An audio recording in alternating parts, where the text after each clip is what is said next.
Welcome or welcome back to Awake and Bake, where we get high vibes and talk about the universe. I'm your host, Danny. I'm so excited for today's episode. It's going to be very niche, very Danny, very good. If you guys know who this impersonation is before we start.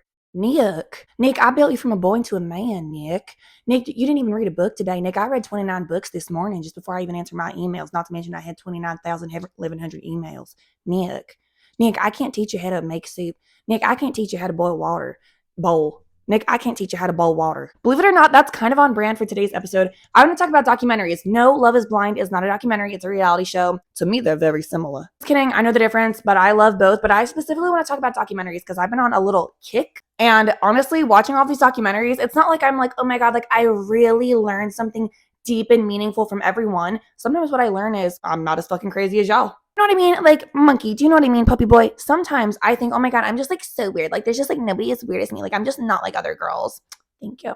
And then I watch a documentary and this bitch is breastfeeding a fucking chimp. And then I'm like, oh my God, I'm so normal. Never mind. I'm like totally good. But before we get into all of that, today's episode is, of course, another smoke with me. Make sure that you have something to drink and something to smoke. I just poured myself a tall glass of water. Do you know who this impersonation is? Ice cold water. And I'm still going to be hitting the same pen that I've been hitting for the past couple episodes now. My Buddies Sativa all-in-one disposable boy, whatever you want to call it. Yes, I do have my puppy in my lap, so that's what I'll be petting for the entirety of this episode. Moment of appreciation for the hot dog shirt. Yellow. I love studying human behavior, like unofficially. Like, I mean, I don't like study this on a professional level. I would say my work is pretty fucking diligent and professional. I would call myself, honestly, an investigator, if you will. Because I don't have a degree, I can't be an investigative journalist. So when y'all do it, it's journalism. When I do it, it's drama and gossip. Well, that's why I love documentaries, bitch. I love observing human nature, the way that we operate, even the sick and twisted ones, like to a degree. Like if you saw Don't Fuck with Cats, that one made me really uncomfortable. But whether it's like an insane documentary, like the chimp crazy one where she was like titty feeding that monkey, or Tiger King where like they're all just nuts. They're all bananas. Or if it's some like honestly real serious shit that's like not joke worthy, like it's too serious to joke about. I really just do love observation, human observation. I love to people watch. I love to learn about humans and what we've done. It's funny though, because like to a degree, if it dates back like way too far to where shit gets like black and white or like just sepia tone, you lose me. Do you guys remember when the world was in black and white and sepia tone before color was invented?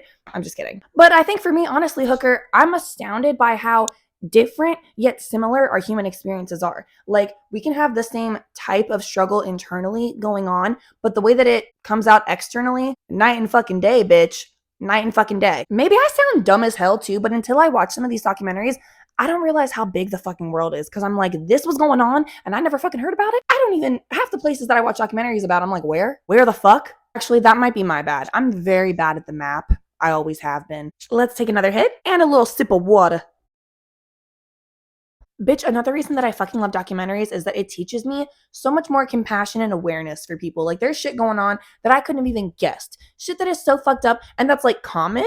Like there are just like subjects and topics and subgroups of the world that need our attention and need support that no one knows about. And when I say no one, I just mean like a lot of fuck ton of people. Not in a way where I ever want to like compare tragedies because I think that's stupid as fuck. Like that's so lame. Like grow the fuck up. But when I get to see like the horrors that exist in other parts of the world, it's not where it makes it, I don't feel like, oh my God, my horrors were so much better. But it just really shows me like, wow, like that's just another option of how life could have possibly played out. You know, I'm so grateful that it didn't play like that for me, but it really does. It puts things into perspective and it exposes me to maybe a broader issue that I knew nothing about. And now I can actually be an advocate for. And I love that shit. And now I feel like I know so much information when people will bring stuff up. I'm like, actually, do you know there's like a deep, dark, twisted history behind that? But it's fine. Like, I don't want to like ruin your fun. But if you want to be educated, let me educate you. It's a gift and a curse. Knowledge is power, but it can also be like a downfall because ignorance is bliss and people want to remain ignorant. But not me, hooker whore. And not you either. We are intellectual whores. Oh, another thing about me,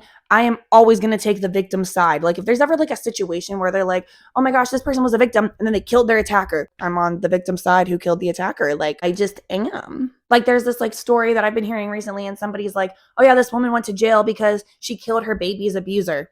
Free my good sis. We need a hit after that. Also, if nothing else, at the end of the day, it is so fun for like not a party trick, but like a party conversation starter. Either everybody will know what you're talking about, so you'll be at the party and you'll be like, "Hey, anybody seen Chimp Crazy? Crazy how she had let that chimp suck her titty, am I right?" And people are gonna be like, "Ah, that was crazy. Ah, yeah, let's talk about it." Or you're gonna be like, "Hey, did anybody see Chimp Crazy? Crazy how she let that chimp suck her titty, am I right?" Everybody's gonna be like, "What the fuck?" And they're gonna be like, "Tell me more, tell me more." Look at you, star of the show, getting the conversations going, getting everybody socializing and interacting. Look at you. I swear I've seen a fuck ton of other documentaries aside from Chimp Crazy, but forgive me if that's the one that stuck out with me the most, because I don't want to ever think about a bitch titty feeding a monkey ever again. That has to cross some kind of line between animal and human. I don't think bestiality is the right word, but I don't know. Spare me any comments of like, I wouldn't judge her. She saved the chimp's life. Bitch, if the chimp needed breast milk, have you never heard of pumping? You know, bottles exist. I did not like that part, if you couldn't fucking tell. Thank you guys so much for watching. Honestly, I just wanted to rant about like documentaries and like, it's a smoke sesh. That's what I wanted to talk about. Thank you guys so much for watching. Please like, subscribe, tell your friends, tell your grandma, and as always, stay high.